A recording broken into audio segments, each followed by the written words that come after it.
मसला है और उसके लिए हर 10 दिन बाद मुझे टीका लगवाना पड़ता है। और अगर मैं पैदल चलूं तो शदीद दर्द होती है कमर में, तो कंपेन नहीं कर पा रहा था। फिर मैंने फैसला किया कि बेटे को इलेक्शन लड़ा दूं, क्योंकि आजकल सर्दी भी बड़ी है, तो इस वजह से तबीयत ठीक नहीं थी, इसलिए मैंने बेटे को इलेक्शन लड़ाया है। सही, चलें, अल्लाह आपको सेहत तंदुरुस्ती दे। लेकिन राय साहब, लोग तो जेलों में बैठ के इलेक्शन लड़ लेते हैं, आप भी घर बैठते, आपकी कैंपेन चलती रहती। लेकिन यकीनन बैरिस्टर राजा दानियाल साहब की भी मैंने बहुत तारीफ सुनी है, बहुत पढ़े लिखे हैं, बाहर से पढ़कर आए हैं और एक अच्छा उनका चैम्बर भी है, वकालत भी अच्छी कर रहे हैं। जी बिल्कुल, अल्लाह का शुक्र है। काफी देर से वो मेरे साथ सियासत कर रहा था, काफी उस लोगों के साथ उसका अच्छा रिलेशनशिप है, पढ़ा लिखा भी है और लोग उससे काफी खुश थे। बल्कि काफी लोग डिमांड कर रहे थे कि आप अब इनको इलेक्शन लड़ाएं, तो ये भी एक वजह है कि लोगों की डिमांड थी कि आप इनको इलेक्शन लड़ाएं आप। अच्छा, सही सही, चलें, अच्छा फैसला। वैसे कोई और तो कोई खौफ नहीं था कि वैसे अब तो मामला बड़े बेहतर नहीं हो गए जी, बल्ले का निशान भी छिन गया, खत्म हो गया, तो अब तो बड़ा एक खुला मैदान मिल गया, क्या ख्याल है? नहीं नहीं, कोई ऐसी बात नहीं। बल्ला होता भी तो हम इलेक्शन के लिए पूरी तरह तैयार थे, बल्ले का हमें कोई खौफ नहीं है। बल्ला हो ना हो, हम इलेक्शन के लिए तैयार थे और इंशाल्लाह ताला पूरी मेहनत कर रहे थे, पूरे हर तरफ हमारे हल्के में राब्ते थे और इंशाल्लाह बड़े वाज़ेह अक्सरियत से इंशाल्लाह मुस्लिम लीग नून पंजाब में स्वीप करेगी और इंशाल्लाह वज़ीर आज़म पाकिस्तान 8 जनवरी को मियां नवाज शरीफ।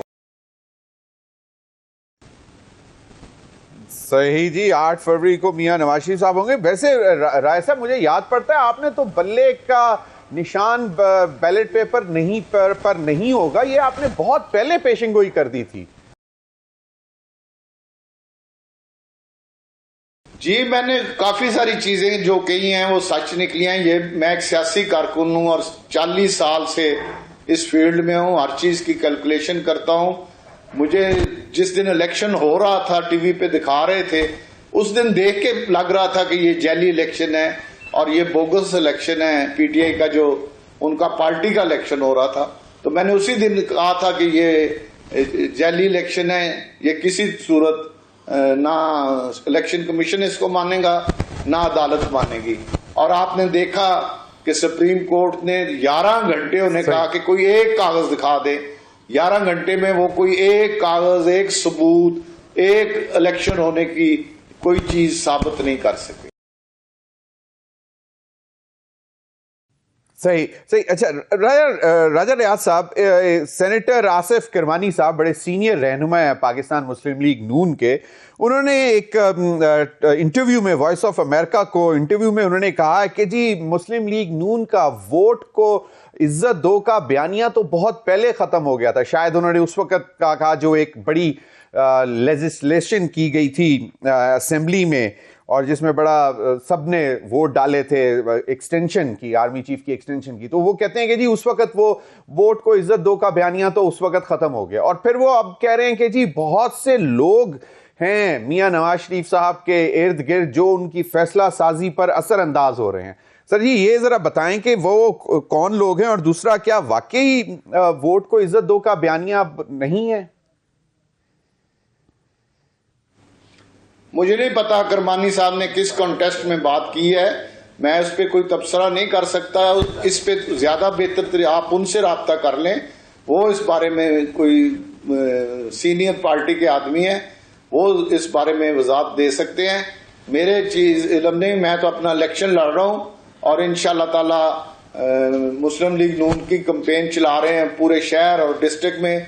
इंशाल्लाह ताला मुस्लिम लीग नून वाज़ेह अक्सरियत से पंजाब में स्वीप कर रही है और पंजाब में इंशाल्लाह मुस्लिम लीग की हुकूमत बनेगी, वफाक में मुस्लिम लीग नून की हुकूमत बनेगी और वज़ीर आज़म नवाज। राजा साहब, सही, बिल्कुल सही सही। राजा साहब, मैंने सवाल इसलिए किया क्योंकि आप माशाल्लाह बड़ी आपकी सियासत पर नजर होती है और बड़े अच्छे तबसरे भी करते हैं। मैंने इसलिए आपसे ये सवाल किया था कि यकीनन बात तो उन्होंने की है, लेकिन आप भी क्योंकि बहुत सारी पार्लिमानी बोर्ड्स की मीटिंग्स में जाते रहे हैं, मुशावरत के अमल में भी रहे हैं, और फिर आपने तकरीबन कोई 20-22-24 लोगों का जो ग्रुप लीड किया था जो कि मुनहरिफ हो गए थे पीटीआई से, तो उनको भी टिकट दिलवाने की कोशिश आपने की होगी, कोई कोशिशें की होंगी, तो उसका भी कुछ बता दें कि इस लिहाज से मैंने पूछा था कि क्या बयानिया तब्दील हो गया है या कोई और लोग असरअंदाज हो रहे हैं मियां नवाज शरीफ साहब के फैसलों पर? नहीं, कोई लोग असरअंदाज नहीं हो रहे। एक बोर्ड बना हुआ था और बोर्ड ने बैठ के मुतफक्का तौर पे फैसले किए हैं मियां नवाज शरीफ की क़यादत में, उनकी लीडरशिप में। बाकी मैं मियां नवाज शरीफ साहब का और मियां शहबाज शरीफ साहब का शुक्रिया अदा करता हूं कि उन्होंने जो हमारे वादे हमारे से किए थे 100% उन्होंने अपने वो वादे, हालांकि उनको मुश्किलात भी थी, उन पे बहुत सा बोझ था, लेकिन उन्होंने अपने वादे, अपनी कमिटमेंट इतनी अच्छे तरीके से पूरी की है कि मेरे पास वो अल्फाज नहीं कि मैं किस तरह उनका शुक्रिया अदा करूं। उन्होंने हमारे जो साथी जिनके साथ उनकी कमिटमेंट थी पूरे के पूरे को टिकट दिया है और किसी के साथ भी वादा खिलाफी नहीं की। ये एक आला लीडरशिप का मकाम होता है कि वो अपनी बात पे कायम रहें। तो मियां नवाज शरीफ और मियां शहबाज शरीफ ने, मैं उन्हें खराज तहसीन पेश करता हूं, 22 के 22 उनका शुक्रिया अदा करता हूं।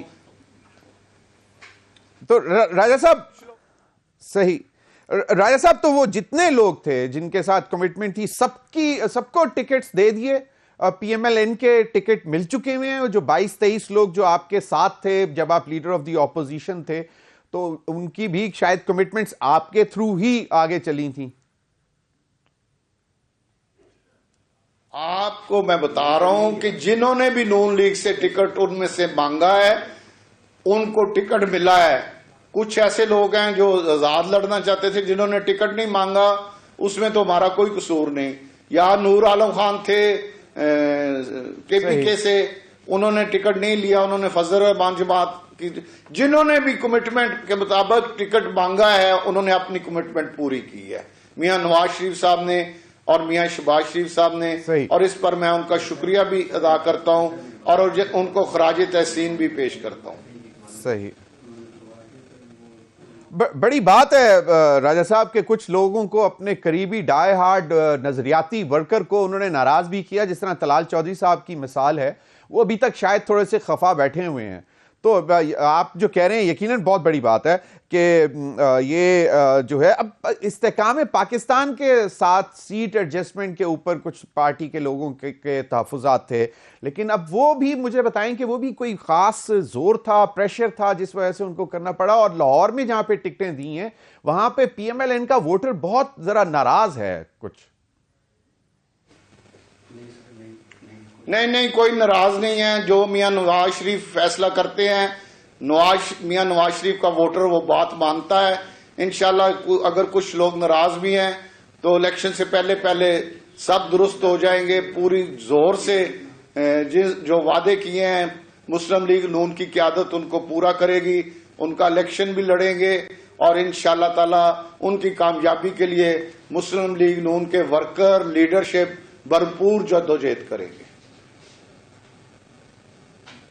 सही। अच्छा राजा साहब, अब जो हम सुन रहे थे कि बड़े आपकी पीएमएलएन की जमात के तकरीबन कोई 19-20 पार्लिमानी बोर्ड के इजलास हुए और एक मतलब एक जम्मे गफीर था लोगों का जो टिकट मांगना चाह रहे थे पीएमएलएन के। अल्टीमेटली हमें यह नजर आता है कि 266 में से सिर्फ 208 सीटों पर मुस्लिम लीग नून को कैंडिडेट्स मिले। तो ये 50 से ज्यादा लोग जो हैं वो क्यों नहीं आ सके?